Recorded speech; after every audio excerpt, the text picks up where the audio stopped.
Iaz, Getxoko herritarrek aurren kultura eskaintza zabaltzeko eta kultura aurrei hurbiltzeko beharra adierazi zuten. Eskaera hori gauzatzeko, Txikifest jarriko dugu abian, arte eszenikoen eta kaleko ekintzen jaialdia. Jaialdiak helburu du 14 urte arteko aurrei eta euren familiei zuzendutako kultur eskaintza anitza eta kalitatezkoa sustatzea. Programazioa hiriguneetan garatuko da.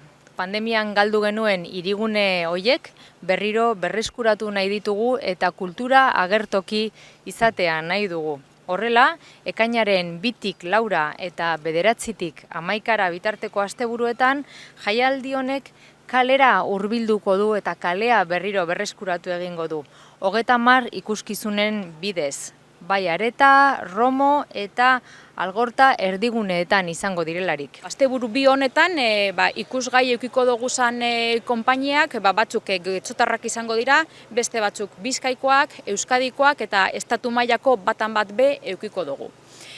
Egun honetan disfrutatu ahal izango duguna, batez bere izango da dantza, antzerkia, musika eta hainbat ekimen, eta horretan edukiko duguz adibidez Bartzelonako La Baldufa teatre konpainiaren Zeppelin lana, Numenak Jarleku teatroarena adibidez, eta gero beste batzuk izango dira Iratxoen kantu sekretuak Gukapi konpainiaren bidez, Gloops Natxo Bihar produkzioak, Animalia ikuskizuna be edukiko dugu, Menu ikuskizun ibiltaria be edukiko dugu, Tormagoa eta hainbat ekimen edukiko dugu.